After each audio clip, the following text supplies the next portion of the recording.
بەناوی خوای بەخشندەی میهرەبان سەلام و میهرەبانی و ڕەحمەتی خوا بڕژێ بەسەرجانی پاچی پێغەمبەر و یار و یاوەر و شوێن کەوتوانی ڕێز و سڵاو و خۆشەویستیش بۆ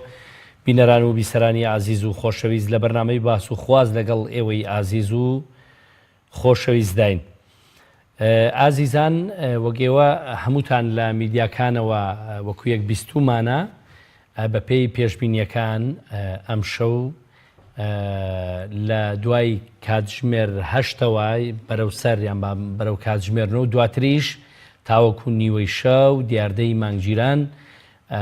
لە هەرێمی کوردستان ڕوودەدا هەڵبەتە وڵاتانی ئەفریقیا، ئاسیا، ئوسترالیاوە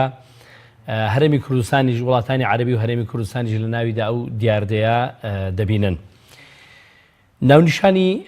بەرنامەی باس و خواسی ئەمڕۆمان یان تەوەرەکەمان نزا و چۆنیەتی ئەنجامدانی نوێژی مانگگیرانە. دیارە بێگومان گەلانی پێش ئیسلام هەزاران ساڵ پێش ئیسلام لەگەڵەوەی کە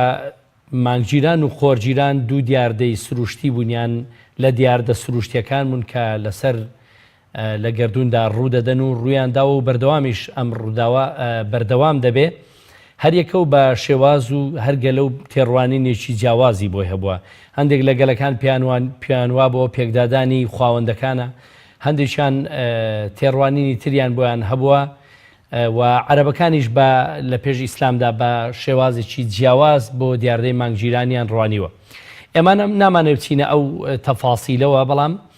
دەمانەوێت بزانین ئیسلام چۆن باسی دیاردەی مانگگیران دەکات و کۆمەڵێک نوێژی هەیە و نزا و پاڕانەوە بۆ ئەم دیاردانە هەیە. ئێمە دەمانەوێت لەم بەرنامەیەدا بە ئێوەی ئازیز و خۆشەویستی بگەێنین بە میوانداری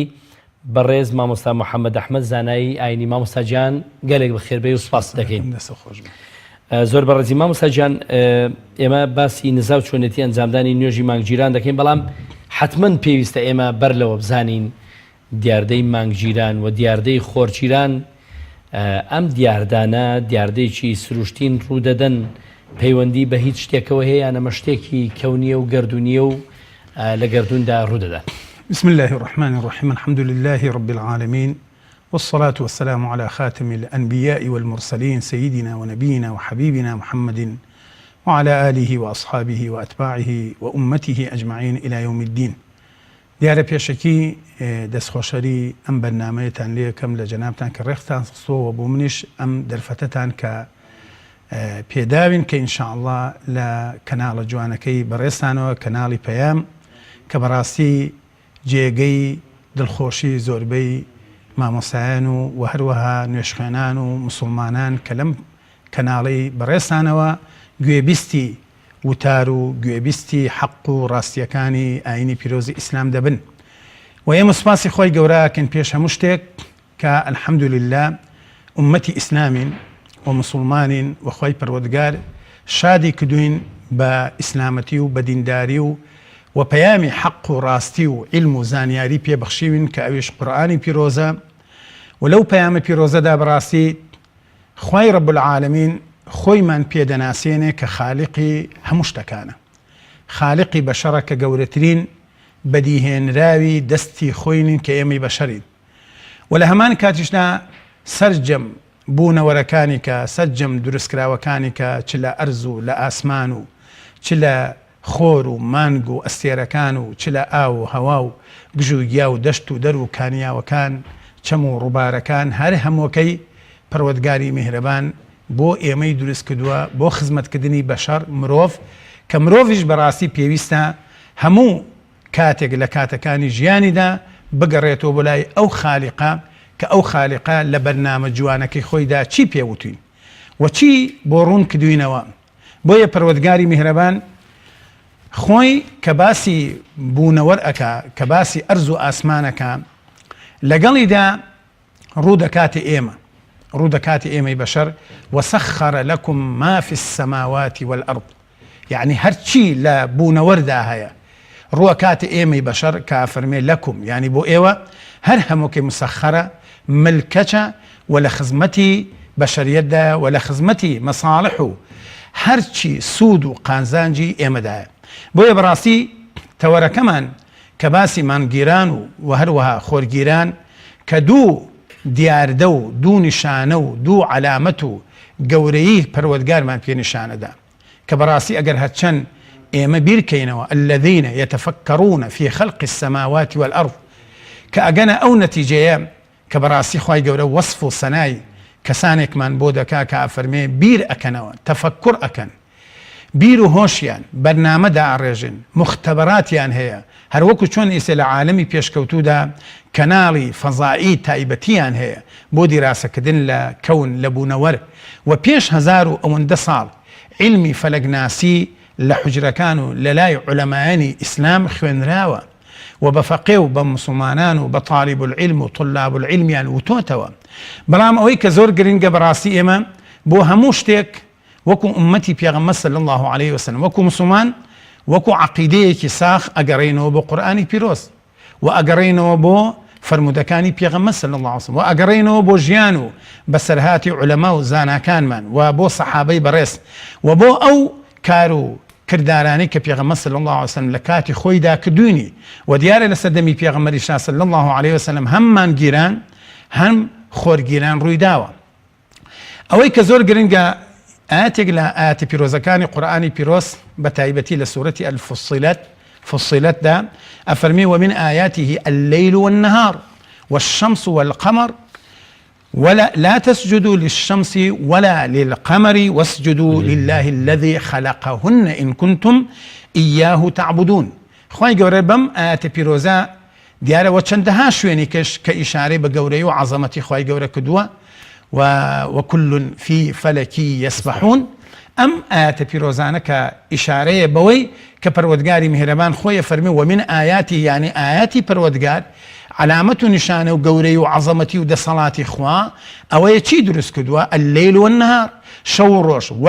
والشمس والقمر کە ئەم دوو ئەستێرەیە و دوو ئەم دوو شتە گەورەیە بەڕاستی لە ئێمەی بەشەرەوە زۆر نزیکن شەو و ڕۆژ و لەیل و نەهار ئەیان بینین و لە چەندەها شوێنە خوای گەورە سوێندیان پێ دەخوا والشەمسی والقەمەری سوێن ئەخوا پەروەردگاری میهرەبان سوێن بە مانگ و ڕۆژ ئەخوا چونکە مانگ و ڕۆژ بەڕاستی دوو ئەستێرە و دوو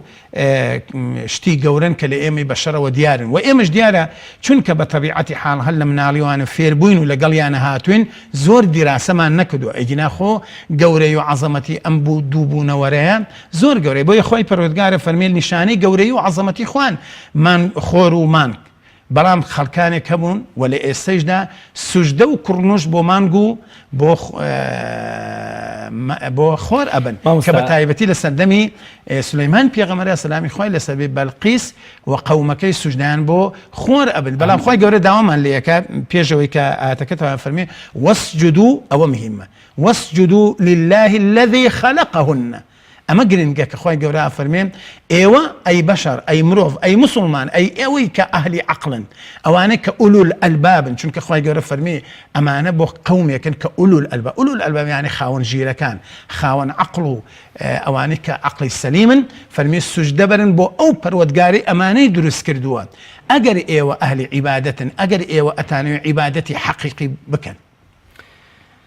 زۆر باشە مامۆستا گیان هەڵبەت ئەم بابەتە زۆر هەڵدەگرێ و زۆر لایەنی هەیە کە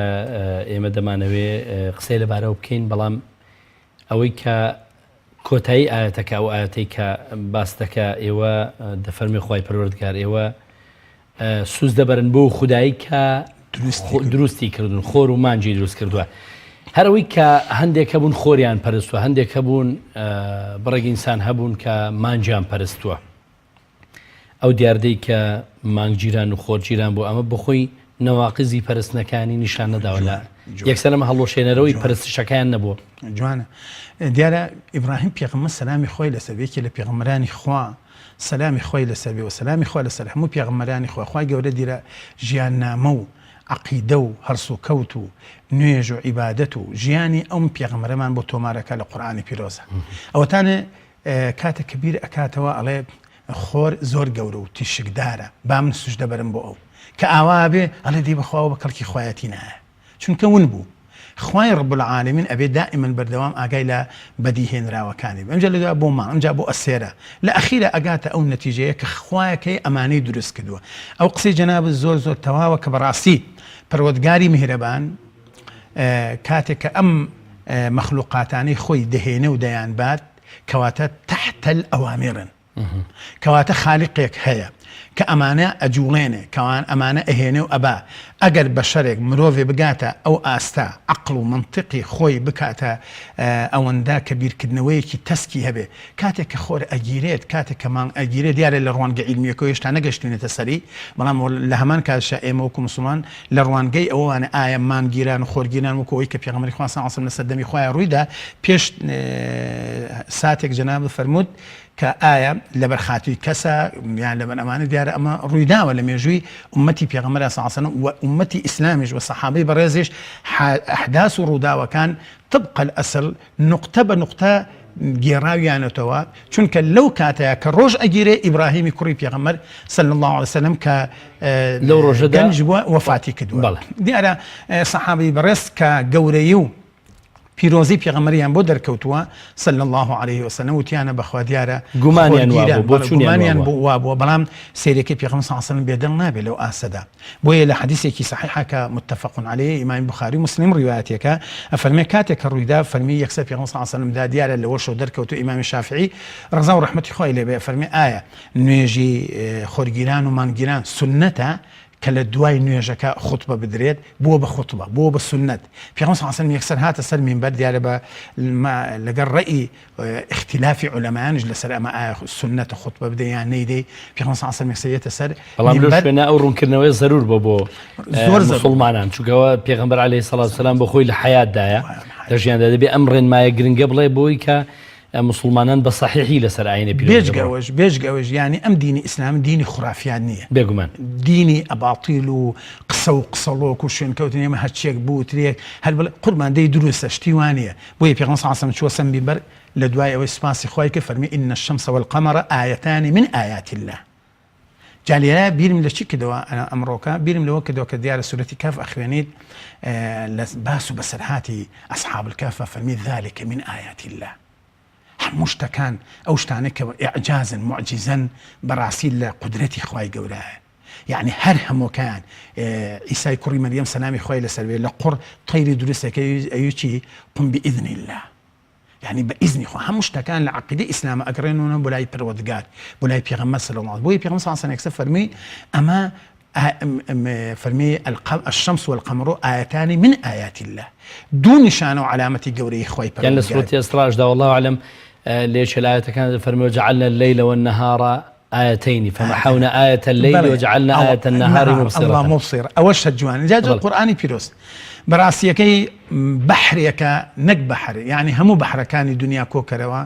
كبراسي برلا بابتي علمي بابتي عقل ومنطق بابتي حمشت جوانية كان كإيمي مسلمان لواني زور جار بهلا دراسة ام قرآن ما كده چونك قرآني بيروس چند لاني روحي من تير دكا چند لاني عقيدة وبيرو باور وأحكام وجيان من براسيكي إيش من جينتا بابتي كي علمي جورا كيس أمره كدراسة علمي جورا هاتو تبيشوا كدراسة مانجو استيرو خورو أمانة أكن چندمي علماء ألن ئەگەر دیراسە بکەین شەمس خۆر هەموو ڕۆژێ 1 ملیار تۆن سوتەمەنی سەرفەکە عەزەمەتیەکە لەوەدایە ئەڵێ باش ئەمە لەکوێوە بۆی دێت و چۆن سەرفە بێ ئێمە ئەگەر هاتوو لە هاوینێکی گەرمە بەرمیلێ نەوتمە بە 130,000 نادەنێ خوای رب العیزە خۆرێکی بۆ داگرسانووی ئەوەندەش گەرمە کە عولەمایان چی ئەڵێن ئەگەر 1 میل نزیک بێتوانە ئەسووتێت زەوی سەر زەوی میلێکیش دوورکەوێتەوە ئەی بەستێت یعنی گەورەی و عەزەمەتی خوا حسابی مسقالی ملیمی کردووە بۆ کەون و کائینات کەواتە ئەمە لێرەدا هاوسەنگی دایناوە وەستاوەکەی تر بەڵێ لە مەساڵحی عیبادە بەرژەوەندی تایە بەرژەوەندی ئەوش عەزەمەتی رب العالمین رب العیزە شتەکانی بە علمی داناوە وایشی داڕشتووە کە یعنی بەشی ئەهلی علم ببێن علەما کە سەردەمە دیراسەی کەون و کائینات ئەکەن بزانن بۆیە پێغەمبەر صلی الله عليه وسلم حەدیثەکەی پێغەمبەر صلی الله عليه وسلم فەرمی ئاياتی لا ينكسفان لموت أحد ولا لحياته ئەمە حەدیثەکەی پێغەمبەر صلی الله عليه وسلم فەرمی بەڵام فإذا رأيتم ذلك فصلوا وادعوا حتى ينكشف ما بكم لحديث هيك فەرمی فافزعوا وكبروا وتصدقوا لشن رواياتك هاتوك بيغمري خواه صلى الله عليه وسلم فرمي اگر امتان بيني امنا گیراندنی خور و هروها گیراندنی مام که دیار بروع علمی که تشکی خور او كاتب مام ناكي چونك ضوئي هي خور نوري هي يا مغلي همو هسارة كان ڕووناچی لە خۆر وەردەگرن لەو ساتەیە کە مانگ دەگیرێ زەوی دەکەوێتە سەری کێڵی ڕاست بەڵێ پێغەمبەری خوا صلی الله علیه و سلم فەرمی دەی ئەمە کە ڕوویدا لەبەر خاتری مردنی کەس نییە و لەبەر خاتری ژیانی کەسی نییە وەڵام مەلیکێ لەدایک بووە وەڵا کوڕی پاشایە لەدایک بووە شتیوانی فەرمی ئەگەر ئەمەتان بینی ئێوە مەشغوڵ بن خۆتان خەریکن بە نوێشکردن و بە تەکبیرات و بە ذکری خوا و لە وتەیەکەیشا فەرمی فەفزەعوا بترسن چونکە بۆچی بەڕاستیەکەی پەروەردگاری میهرەبان کۆمەڵێ چەند حاڵەتێک چەند نیشانەیەک چەند شتێکمان پێ نیشانەدا بۆ گەورەی و عەزەمەتی خۆی و بۆ ترساندنی ئێمەش ئێستا ئەوانەیشی کە بەداخەوە لە عالەمی ئیسلامیدا و گەنجەکانمان و بە تایبەتی ئەوانەی کە سەرف بەس لایەنە عیلمیەکەی ئەخوێننەوە ئەڵێن شتێکی سروشتیە زۆر طبیعیە زۆر طبیعیە والله هەرەوەیە کە تیش مان ئەکەوێتە بینی خۆر و مانگەوەی ئیتر تیشکەکەی نایە باشە ئەی باشە ڕوە عیلمیەکەی بوو بەڵام عیلمی زۆر عەزیمە خۆی پەروەردگار فەرمی الذين يتفكرون في خلق السماوات والأرض أجنة شنو تجي جاتو سرنج بدلوا أجنة شنو ربنا ما خلقت هذا باطلا أماني أهل علم علماء جغرا أواني كفلق ناسا كوكو أويك أيام الدراسة كبيومان إلى علماء ناسا يكي لو غدران حتى إسك كديانا أويك باسي جوري وعظمة إخوة داننان بخالقك كون كائنات بخلق بازناك أما جورتين غدرك كأواني الرجاء تجربي علمي وزانستي ولا فضاد عميان برو بويا خوي جوري فرمي ربنا ما خلقت هذا باطلا خويا يعني أبي بقيت أو النتيجة إيما أبي بيلين علماء بيلين عالم بيلين أو أنا كفلق ناس بلين ربنا ما خلقت هذا باطلا براسي پروردگار أما بقالت درس النكدوا أي شيء أخيرا فقنا عذاب النار يعني أما قوري أما عظمته كتو قرشتي أو النتيجة إنما يخشى الله من عباده علماء وانا عالمي حقيقي وراسخينه اويك وابستبي بخالقه وابستبي باشا شلون تو شتيك دروسكي امريكا اشيد بو اسمان شي بيلا او مركبه او شتا قوره بس ب5 سال خريكي بلا كشت اسمان ب 5 سال خريكي بمليار دولار خرجكي بتشكتلين نقطه بتشكتلين واري تيا خلل تيا دروس ببي لهاش توشش تقيه واني لبري عشان كانت التقيه واني بس نو كدرزيك وقود يعني سو تمنيكي دزيك تقيه وبرا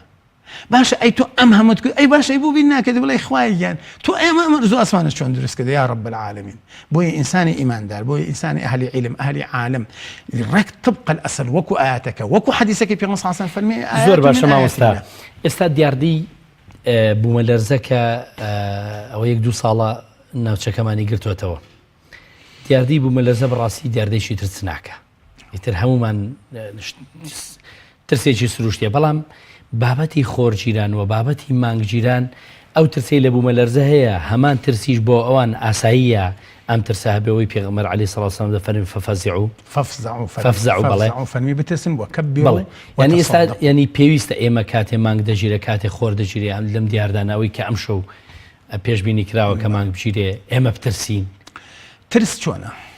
دیارە خەڵکێکەیە و ئەزانێ موسڵمان کە ئاڵێن بترسە یعنی بمرە يعني واللي بلازم بشيتا كنجيكو إتنا عبادة نجيان تجارة نكاسبين نعلم نبخواني بشيتا دلو نسيري كونه كان خايف قال خويف هو الذي جعل لكم الأرض ذلولا فامشوا في مناكبها وكلوا من رزقه وإليه النشور يعني خايف قال خو الرجل بس كأفرمي بترسن يعني أي عبد تولى بين دوشتاي نفس الشيطان وإنساني خراب دائما وخدتوها لخلت يعني تولى خشتأبا تولى الريق راستك وأن هذا صراطي مستقيما فاتبعوه كأفرمي أما ريق راسك يشويني بكوا ديار هوا ونفس شيطان كان كأويك إما باورمان بيتي الذي يوسوس في صدور الناس دلي إنسان كان لخشتا كرميكا بوغنيكا كبراسي آلم روان قوا كأفرمي بترسن يعني بترسن كخوايك هي بترسن لەوەی بێ ئەمری خوا نەکەن، بترسن لەوەی کە خوای پەروەردگار لە ئان و ساتێکدا لە چرکە ساتێکە ئەتوانێت شارێکە بۆ بڕۆخێنێ، ئەتوانێت ئەم ئەرز و ئاسمانە بپێچێتەوە. ئیدە السەماء بەنمونێکی بەسیط کەم عەقڵی مرۆڤ تەقەبولی دەکات، دەتوانێت خوای پەروەردگار توانادارە بۆی کە ئەم مانگە چەند ڕۆشن و جوانە تاریشی دادێنێت، دەیسڕێتەوە. خۆرێک کە چەند ڕۆشنە ئەو هەموو گەرمی و حرارەتی هەیە ساردی دەکاتەوە، ڕۆشنایەکەی ناڵێ دای دەپۆشێ. بەڵێ جا لەوە کە ئەفەرمێ بترسن، بەڵێ ئەبێ بترسین، ئەبێ ترسی خوا لە دڵمانە بێت، چونکە ترسی خوا کە لە دڵمانە بوو بەڕاستی وابەستەمانەکە بە ئیطاعەوە بە گوێڕاڵێکی ویستە تۆ مەلیکێک پاشایەک جاری وایە ئەبینی سیرەکەی کۆمەڵی ئەمر و فەرمان دەرەکە، کابرا لە ژوورەوە ئەترسێ. سەردەمی زمانی پێشووتێر کاتێک کە شەڕشتیوە ڕووی ئەدا یەکسەر ئەعلانیەکرد، بەیانی دەرئەکرد کە ئەبێ چەند موالیدێکی بانەکرد ئەبێت چی بکەن؟ ئەسکەریکەن و احتیاطن بگەڕێنەوە بۆ جێش بۆ خدمە، وانە؟ بەڵام سیرەکەی کابرا لە ماڵەوە بێنی ئەلەرزی، پاشایەکە مەلیکێکە ئەشتوانی خۆتی لێ بشاریتەوە، ئەتوانی فیرارکە وەکو شاید کات وڵاتەکەش جێبێڵی. بەڵام ئایا لە خوایەکی ڕەب العالەمین کە ئەم شتانە ئەکا هێشتا ڕەحم و سۆزەکەیەتی پیشانمانی ئەدا، فەرمی بیرکەرەوە کە تو خالیقێکت هەیە هاتوانێت چەنە گەورەیە، ئەها تۆ جاری وایە تۆ لە بەردەمی ئەمر و فەرمانێکی خۆی پەروەردگارە چۆن دەبێت دەستەوسانی. باشە ئەگە تۆ شەو بەسەرا هات و ڕۆژکرایەوە کە پێغەمبەری خوا صلی الله علیه و سلم ئەم هەموو دوعای خوێندووە سوپاسی خوا کە سبحان الحمد لله الذي أحيانا بعدما أماتنا وإليه النشور. أما يعني سباسي خواي قوركيتو أم هم سباسة أم هم أصبحنا وأصبح الملك لله، يعني كاتك خور باني هلا سيان وأمسينا وأمسل ملك لله، يعني أما يعني مشتكى الإسلام أجرته بخواي رب العالمين، خواي كخالقي بونورا وليشي أترسين شنك السنورة كاني نابزينين ولا همان كاتشا إيشا كان أجرينو بوه پروردگار شنك هاتشي للدنيا ولا كون كائناتها لعلم خواي پروردگار وخواي دروسي كدوه وبونور هتا وكيسا كاكا باختيار. يعني لكتابك أخوان ولا بابي إعجاز القرآن كاتك خوي پروردگار باسي سليمان بيغمر وميروليه كا، يعني زور عظيمة. عالميكي ألماني يت على باشا خوي رب العالمين بو باسي أواكا ميرولك على ادخلوا مساكنكم حتى لا يحطمنكم سليمان وجنوده وهم لا يشعرون. سليمان بيغمر خواهي قولا أو علمي طيري بيبخشتيبو وإيزاني زمانيان يليبو فتبسم ضاحكا بيكني، يعني عظمتي سيركا لبين بتشكتين الخالق مخلوق كان لقال مخلوق بشريكا كسليمان بيغمره كاتك علي أم عالمة هادو تباشا بوشي نالي لا يقتلنكم، أي بوشي علي لا يحطمنكم، يعني تيكي دشكي أي شد لا يقتلنكم تيكش كانوا يقتلنهم كشتنا چونکە تۆ پێ نابێ مێرولەیەکە کوشتت. بەڵام هاد ئەم دیراسەی کرد لە مختبرا سەیری کە مێرولەیەکی هێنا لە 180 جسمی مێرولە شوشەیە تێکەشکێ. سبحان الله. ئەڵێ عالمە مسلمانە بێ بەڕاستی ئەمەیە ئەهلی علم، ئەمەیە حقیقەتی ئەم کەون و کائیناتە کە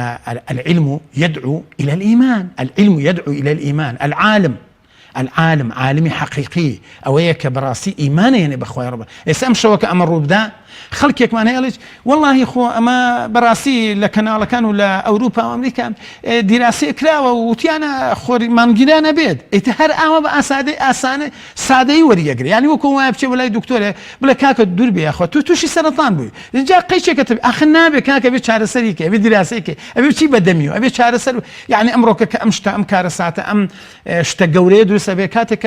مانك ديت أخواره ولا سدمي في قصة وكو إعجازه اقتربت الساعة وانشق القمر وإن يروا آية يعرضوا ويقولوا هذا سحر مستمر. لكتابي الإيمان هيك على المكان نسيتي الله لسدمي الصينية كان لسدمي في غمرة صلى الله عليه وسلم قالوا كاتدا لسر برد أم حادثان بينيو كوتنا خواري ويمان سبحان الله عظيمة. على أوان نسيانا كلم كاتيا كارساتي سروشتي وكو يسيلن روي داوا كبنصي قرآني بيروس مانك شقبوا وهاتو تخواروا وبو بإعجازك قرآني كهندق لواني باوريان بم حادثة يجنبي كلا لا إخواني بفرودقا زوزور آسانة چونك إما القادرية إخوة العزيزية إخوة الخالقية إخوة لبير بكين وكو أوانا من لدكالين عيسى شون أبيت ببي باوغ لدايق بي أخكاك دي أبي لدايق چونك أخوة يقول فرمي مثله كمثل آدم من دروستم کردو خوا من خالقم من دروست کردم بدیهی ئەنەرم توانام هەیە بە کون فەیەکون ئەیکەم تۆ چی بەشەر تۆ ئەوەندە گەورەی ئەوەندە مهمی لە ئاسخوا هیچ نینێ من بە خلوقێکی زۆر بچووکین بەس ئەو کاتە گەورەین يرفع الله الذين آمنوا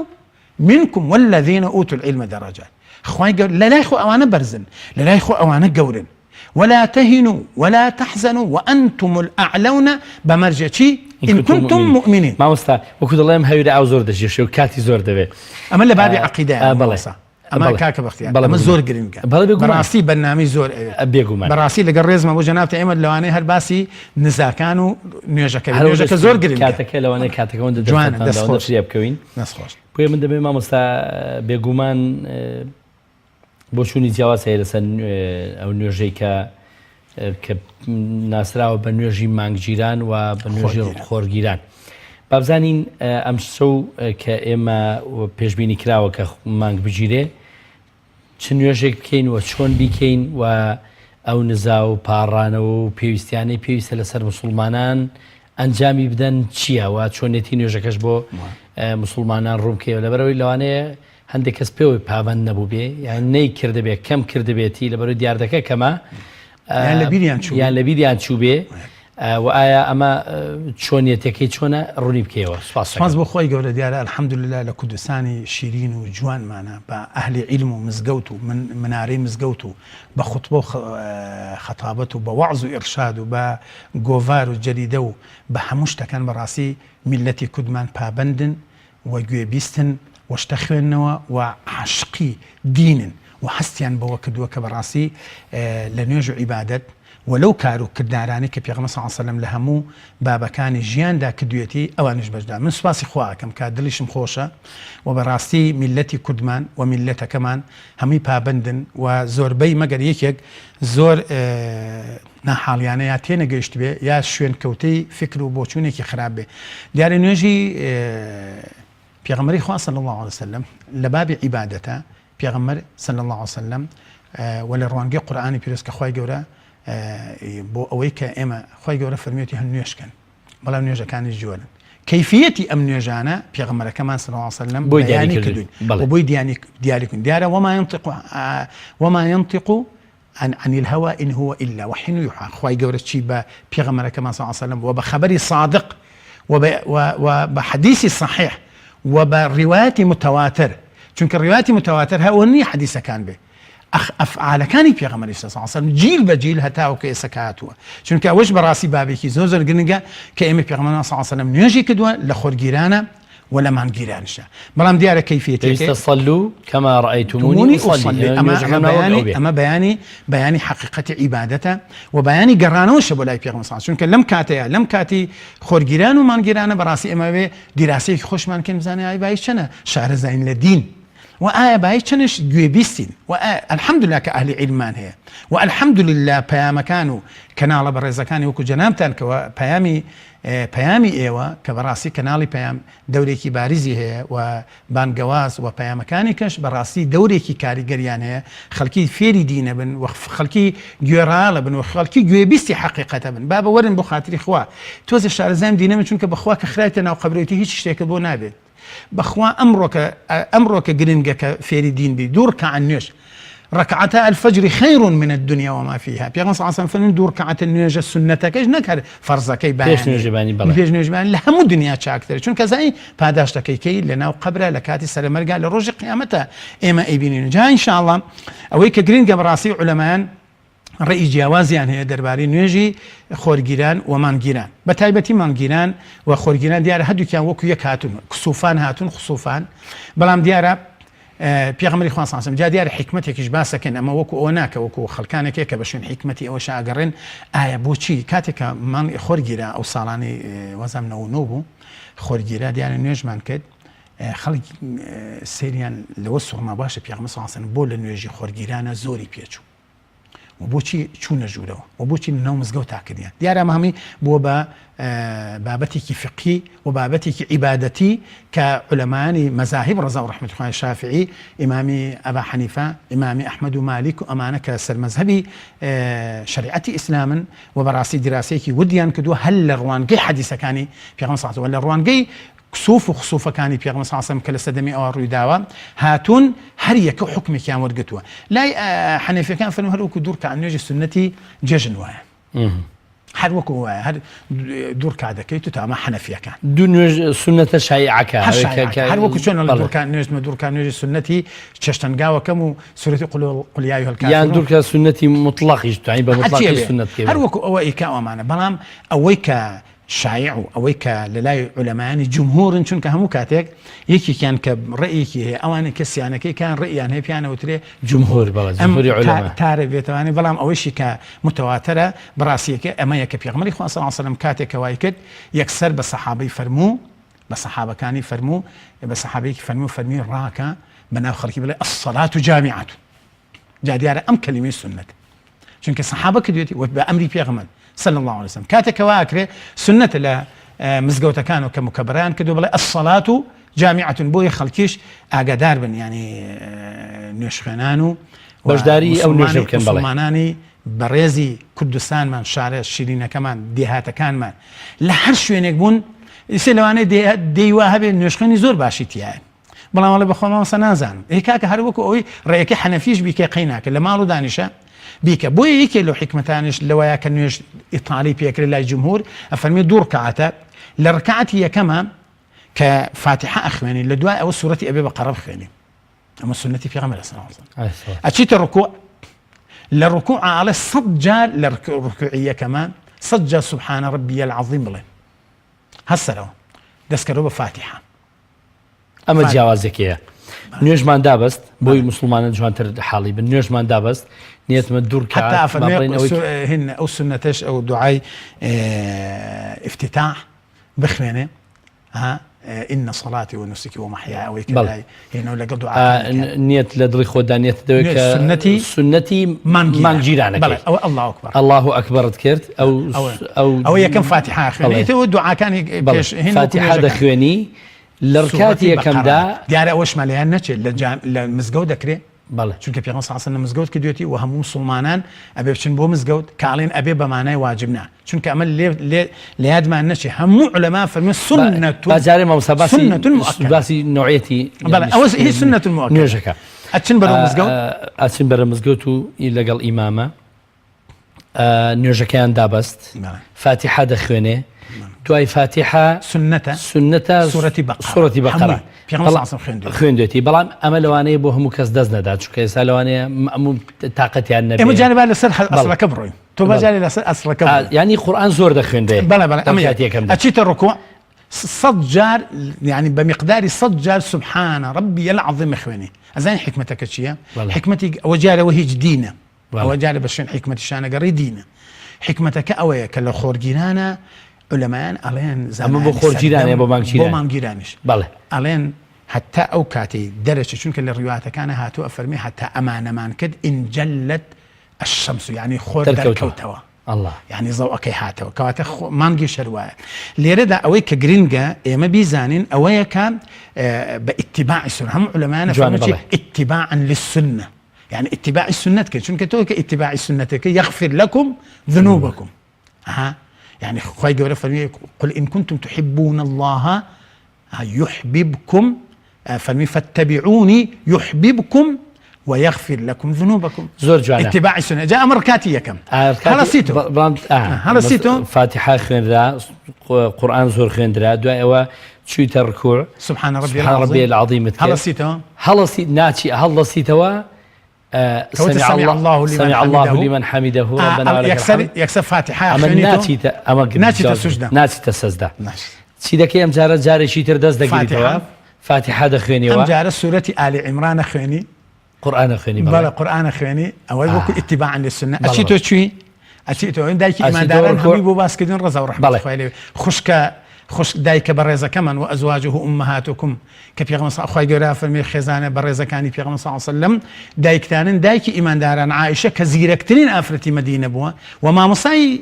آفرتاني مدينة بوا وما مصاي صحابة برزة كان مدينة بوا رضا لدواي وفاتي بيغم صلى الله عليه وسلم هم يانا قرانو بلاي دايك إيمان داران كأي بيغم صلى الله عليه وسلم چي كدو چون خوشو دو چون چي لنوجع عبادت أفرمي آوا كدي فرميم جار أشيت الركوع سبحان ربي هشتا جار سبحان ربي العظيم ئەمجا هەڵەسیتەوە سمع الله لمن حمده ئەمجا چیتە سەجدە ئەمجا سەجدە دوو سەجدەکەش تەواوکەی هەڵەسیتەوە ئەوە ڕکعاتێکە ئەوە ڕکعاتێکە تەواوکەی بە هەمان هەم شێوە. دیسان عینەن شوەکو ئەو بەڵام ئەفەرمون ڕکاتی یەکەم درێژتر ڕکاتی دووهەم لەو کەمتر ڕکاتی سێهەم لە دووهەم کەمتر ڕکاتی هینی قیامی عەفو نەک ڕکات قیامی سێهەم لە قیامی دووهەم کەمتر قیامی چوارەم لە قیامی سێهەم کەمتر یعنی ئەگە سوورەتی نیسا ئەخۆن لە قیامی سێهەمە تقريبا نزيكي حفتا سبحان ربي العظيم كي لقيامي دوها كان لركوعك هلسيتو هم نسان فاتحة أخواني سورتي مائدة أخواني شو كان سورتي مائدة للنساء كم ترى أم جاء أشيت الركوع فنجاجا سبحان ربي العظيم كي أم جاء أشيت السجدون تحيات أخوانيتو سلام أيتوا كسلام الدعوة السنة دوايا الله أكبر چونك الرواية في 15 داوي لكن الروايات كان فكبروا الله أكبر بكن يعني بلا الله أكبر الله أكبر بوي قوري وعظمتي خواي قورا بيشانة دا وديانا أمن يجوكو عرزم كدي لا حنفية كان فرمي دور ركعته هروكو أو ركعة يجاني كيكي دور ركعة السنة أما لله اسمان لياد ما نشك السنة أو هي سنة مؤكدة يعني هيش كيتيانية في صلى الله عليه وسلم هميشه كردويتي هميشه كردويتي حد كاتي الرويدابي كردويتي فرقي نيجاكا لقال خسوف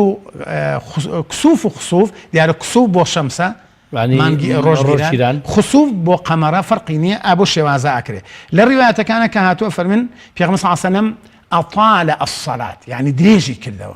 ديالو كوي كبيشتو باسم كد زاناني سردم ألين تشكي خور كاتك كبدمي أجيري أو تشكي ورده ودا در أتشيل شوى دوري أو هنا كتجيرا ألين زريري كي زوزوري بو مروفها بو يمن بينيم علماء توصيخ خلقيانا كأبي شتيق يا عينك يا شتيكي باتين يعني لو روان قوى السيدي كي نك راس توخوبه خلق اوندا يعني نزان نبي وبتايبتي ديار لما جيران شهر او بابتي چونك پیغمبر خدا صلى الله عليه وسلم صحابي بريزي بانكدون كاتب مان جيراوا نيجيبو كدون وتكبيراتي كدوا وحتى وتصدقوا تصدقيان كدوا خيريان كدوا خيريان انجام داوا والاخوي قبره ترساون وقراونو بلاي اخوي بروز دعاء كان يعني دعاء پیغمبر عليه الصلاه والسلام صلى الله عليه وسلم ديارك الروايه كان كهاتوا او اندهاتوا فرميتي فصلوا وادعوا الله دعاء كان ببارينو دعاء كان مأسوراتي عام درسته ربنا آتنا في الدنيا حسنة وفي الآخرة حسنة وقنا عذاب النار شون كبو هر دعاء كبير دبو وفقنا عذاب النار أو آياتانك وكو بيشت الذين يتفكرون الذين يذكرون الله قياما وقعودا وعلى جنوبهم سيك بيكو هاتون والذين يتفكرون في خلق السماوات والأرض ربنا ما خلقت هذا باطلا سبحانك فقنا عذابنا حتشي دعاء بخويني حتشي دعاء بو زماني خون لكردية بكردية إلي بعربي بحر زمانك بو خوتا تدير بو دعانك في غمس صلى الله عليه وسلم كرديتي كترسي تياي واستغفاري تياي استغفار متايبتي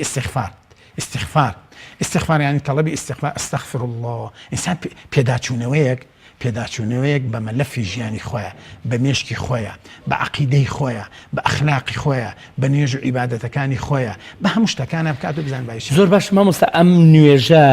تەنها بۆ موسڵمانانی پیاوە یان بۆ ئافرەتانیش هەیە ئەمە ئایا پیاوان دەستنە مزگەوت بەڵام ئافرەتان بەنمونە مانگگیران بە شەوە ئایا بە شەو ئافرەتان هەموو دەتوانن بچمە مزگەوت یا هەموو کەس دەرفەتی ئێوە دەوێت بچێتە مزگەوت قسەیەکی زۆر جوانە ئێمە لەم ڕۆژانە لە هەولێری پایتەخت بووین لە مزگەوتە نوێژیبانیمان کرد سەرنجمدا خوشکانی بەڕێزی هەولێر بە جلوبەرگێکی جوانە ئاگام لێ بۆ خۆیان کرد بە مزگەوتەکانە بۆ نوێژی بەیانی دیارە من لێرەش بە کەمی بینیومە بەڵام بەڕاستی ئافرین بۆ ئەو دادە بەڕێزانە ئەو خوشکە ئیماندارانە کە ئیقامی نوێژ وەکو پێغەمبەر صلی الله علیه وسلم چۆن حتا سەحابە ئەگەڕێتەوە فەرمین لە نوێژی بەیانیە تاریک بوو فەرمی ئێمە هەمان بوو پاڵمان ئەدا بە دەرگاکان و بۆی خوشکان یعنی ئەوەندە خۆی ناوە بە دیوارەکە و بۆی خوشکان کە هاتون بە بەردەمیانە بەریان نەکەون لە نوێژی بەیانیانە ئەوانیشون کەواتە سنەتە هەر وەکو نوێژی جومعە کە ئەچن بۆ جومعە ئەوش بچن بۆ نوێژی خۆشبەختی بۆ پیاوەش کە خێزانەکەی چێ بۆ نوێژی بەیانی نایەڵێ پیاوەکەشی نوێژی بەڵێ جا ئەوەن یەکێک لەو شتانە کە بەداخەوە لە وڵاتی ئێمە کەم بۆتەوە کە بەداخەوە لێرەوە من ئەو پەیامە ئەگەێنم بە خۆشمانەوە بە گەنجەکانیشمانەوە یعنی ئاینی پیرۆزی ئیسلام نام کاکە بەختیار چ شتێکی کە بڵێ یعنی ئەوەی کە ئێستا ئەمڕۆ کە بانگەشەی بۆ ئەوکەن لە کەناڵەکانی کەوە کە عەلا ئەساس جیاوازی لە بینی ژن و پیاوان نییە ئیسلام ئەمەی داهێنا جیاوازی لە بینی ژن و پیاوان نییە لە عیبادەت لە نوێژ لە قسە لە گفتوگۆ لە مامۆستایەتی لە قورئان خوێندن لە حیفز لە هەمووی بەس خی گەورە هەندێک ئاسانکاریشی بۆ ئافرەت کردووە تا بۆ بەڵێ بۆی ئاسان کردوون بەڵام ئەمەش حکمەتی تایە کە جیاوازی ینی ئەگەر خوشکێکی ئیماندار دادەیەکی بەڕێز بچێ بۆ نوێژی مانگیران با مناڵەکەشی لەگەڵ خۆیان بێت فێریش ئەبێت و لە هەمان کاشە بە خوشکانی کە ئێستا وەتانەچن بۆ زۆر شوێن بۆ با بڵێن بۆ پارکەکانەچن یا بۆ شوێنی وەرزش ئەچن یعنی ئەمە شتێکە کە بۆ ئەوی ئەی بۆچی بۆ مزگەوتەکە ناچی لە مانگێکە لە ساڵێکە لە هەفتەیەکە لە ڕۆژێکە یعنی جاری سەردان کە بڵێ نوێژی سنەتی مانگیران سنەتە بۆ سەرجەم بۆ هەر هەمووکان فەرزیش نییە تەتەووعە و سنەتێکەوە پێشی نزیکە بێتۆ لە خوای پەروەردگار بەڵێ لە مزگەوت دەتوانی بکە جاو قسەکەشمانە کە کاتێک چونکە پێغەمبەری خوا صلی الله علیه و سلم لە مزگەوت کردوێتی و بۆ شێوازە کردوێتی و دروستە بان بیرێ و دروستیشە خوتبە بیرێ چونکە هەمووی عولەمان ڕەزا و ڕەحمەتی خوان لێبێت دیراسەیان کردووە و بابیان بۆ داناوە و بابی حاڵەتێکی ئیستیسنا و تایبەتیشە لەوانەیە نوێژخۆنەکان وەکو بڵێ ئیستیعدادیان هەبێ بۆ گوێگرتنیش. برای من کاکە بەختیار مشکلەکە ئەوەیە سێ وازان خەڵکێکەیە لەگەڵ ڕێز و حورمەتم بۆ هەموو بیسەرانی بەڕێز و ئەزانن مانگیران و خونگیران لە سەردەمی پێغەمبەران نەبوو ئەمە مسلمانان هەر خەوتون و هیچیان نەکورە. برای من چاوە جوانەکانم فەلەگناسی علمێکی گەورە بۆ لای عولەمای ئیسلام و دیراسە کرا و ئەمە ڕووی داوە وەشتی واشیان نەکردەوە کودەواری جا من لەبیر میدە بە مناڵی کە ماڵە گیرە بە تەنەکەەوە کەوتن ناوگەڕەکەەوە جنۆکە بەریگرتووە جنۆکە بەریگرتووە عەقیدە و بیر و باوەڕی فاسد زۆر دروست بووە دراساتی زۆر غەڵەت بەرامبەر بەم شتە ڕۆژ بووە. بەس باشترین شت ئەصدق الحەدیث کتاب الله و هەدی پێغەمبەر صلی الله علیه و سلم باشترین ڕێگەیە کە دیراسە و پێناسە و ڕێکارێکی جوانی بۆ ئەو کەسەی نەچوو بۆ مزگەوت لە ماڵەوە بیکە مەسەن بۆ نمونە کابرا سجنە خۆ ناتوانێت چی بۆ یا هەر نەچوو بە هەر حاڵەتێک بێ هەر حەزی سنەتە بەڵام پێی بزانێت و لە هەمان کاتشە نوێشکە و تەوبە بکە و ئیستیغفارکە گەنجەکانمان بابێن دیراسەکەن باعثێ بەحث و بحوث دابنرێ. برای من وەرە طلاب العلم قوتابیە بەڕێزە خوێندکارەکانی جامیعەمان وەنە کاکە دیراسی مانگیران و خۆرگیران کە چ لە ڕوانگەی شەرع و دین و قورئانەوە سێکە کاکە بەختیار و لە ڕوانگەی علمیشە و بزانە عولەما چیان وتو ئەی بزانە عولەمانی ئیسلام چۆن دیراسێ. شێخ حەسەنی گڵەزەردان ڕەزا و ڕەحمەتی خوای لێ لە دەی گڵەزەردان یعنی هاتووە ژوورێکی تەرخان کردبوو یعنی بەڕاستیەکەی ئەم پیاوە خزمەتێکی بە بەشەریەت کردووە بە مسلمانان کردووە ینی مەداری مانگ و خۆری زانیوە یەکەم شەوی کەشف کردووە لە ڕەمەزانە و ئاخر شەویش کە بۆ بانی جێژنە کەشفی کردووە بە ڕوانگە علمی فەلەکی دەخۆ کاکە هەزار و تازە بە تازەکی علمی ناسا و کەناڵە فەزایەکانی عالم دروست بوون. ئەی عولەمای ئیسلام لە پێشترە ئەمانەیان کردووە علمی فەلەگناسیان زانیوە و خزمەتێکیان بۆ مسلمانان کردووە و گێڕاویشیان نەتوانێت وەکو چۆنەڵێ تێکەڵاو و ئاوێتەی پەیامەکەی خوای گەورە و سنەتەکانی پێغەمبەریان کردووە صلی الله علیه و سلم و هیچ واش خوان والێ نەکردووە بە تەنەکە و بەشتی خرافیات و بەم شتانە خوان خەریکن بەڵکو عیبادەتێکیان کردووە و لە هەمان کاتیشە لە خوا ترسان و خێریان کردووە و بۆتە کاکە بەختیار بۆتە یەک شتی کەشت بۆتە بە ڕەبتێکی ئیجتیماعی کۆمەڵایەتی بۆ بە بابەتێکی گەورە و عەزیم. کەناڵە بەڕێزەکان بەڕاستیەکەی من پێم باشە چن نوێژەکان نەقڵکەن و چن دیراسەی علمیشی لەسگەڵا بکرێت کە ئێوە هەر ئەم شەوەکە ما ئەوە ئەو عولەما و زانا بەڕێزانە کە لە بابی فەلەگناسیە شت ئەزانن و لە هەمان کاشە من تەحەدایانەکەم من ناوەکو خۆم وەکو ئەوەی کە العلم يدعو إلى الإيمان بابێن دیراسەیەکی کەن بابە وەرن ئەی هاوار گەنجەکانمان لە دەست چوو گەنجەکانمان ئەوەی کە ئەمڕۆ بیری لێ ناکەن و قدرەت و گەورەی و عەزەمەتی و تەفەککوڕە لە خەلقی السەماوات والأرض بابێن وەرە کاکە بەو خەڵکە بڵێن کە ئارەق حرامە با دکتۆرە بەڕێزەکان بێنە سەر کەناڵەکە بڵێ بابی من کەم و زۆری ئارق پیسە ئەبینین مرورەکە بەڕێزەکانمان جاریوە کە حادیسەی ڕۆدایە لە هینێکە دەورەیەکدانێن هینێکیان بەدەستێ پەمپێ پەمپەکەن بە دەمی کابرازان ئادی ڕێژەکە و چەنە خوادێتەوە بەڕاستیەکەی مە زوڵمە یعنی چەنە خوادێتەوە برای وڵای کەمی خوادێتەوە چی خوادێتە خراپە بە نێرگەلە ئێستا کافتریا بەڕاست چی گەنجەکانمیان فەوتانوە یعنی بە من تەحەداکەم ئادی کتێبی بخوێنەوە باسی گەورەی و عەزەمەتی خوا کە ئەم هەموو کتێبەمان هەیە لە ڕوانگە علمیەکەیەوە لە ڕوانگەی دینەوە لە ڕوانگەی قسەی عولەما وەڵام من تەحەداکەم یەک عالمی ئیسلامی بۆ بێنە قسەیەکی کە دەبێ مخالفی علمی سەردەم بێ و علمی کۆن بێ و علمی ئێستا بێ وباشترين بيامش كراستي فرمو بي أو حديثي في غنص عصر كفرمي الشمس والقمر آيتان من آيات الله لا ينكسفان لموت أحد ولا لحياته وخواي قوليش فرميشي لا تسجدوا للشمس ولا للقمر واسجدوا لله الذي خلقهن. ما مستعد دواشت لبركاتك ئاماژە دەکەن کە کۆتایی هات بەس پێم بڵێ ئەم نوێشکردنە پەیوەندی بە مسافیرەوەی کە لە سەفەردایەوە ئەوەی کە جێگیرەوە لە ماڵی خۆیدا جیاوازییان دەبێ هەموو کەس زەڕە جیاوازینێ سەفەرش مسافرش ئەتوانێ بیکە یعنی ئەوەی تیانی قەسری تیانی و هیچی تیانی و بەڵکو گەنج و پیر و هەر هەمووەکەی هەر هەمووەکەی وابەستەیە پێوە بەڵام ئەومان لایەن نەچێ کاکە بەختیار هەموو عولەمان و هەموو پەیامەکان هەموو شریعەتی ئیسلام فەرمێ چی سنەتون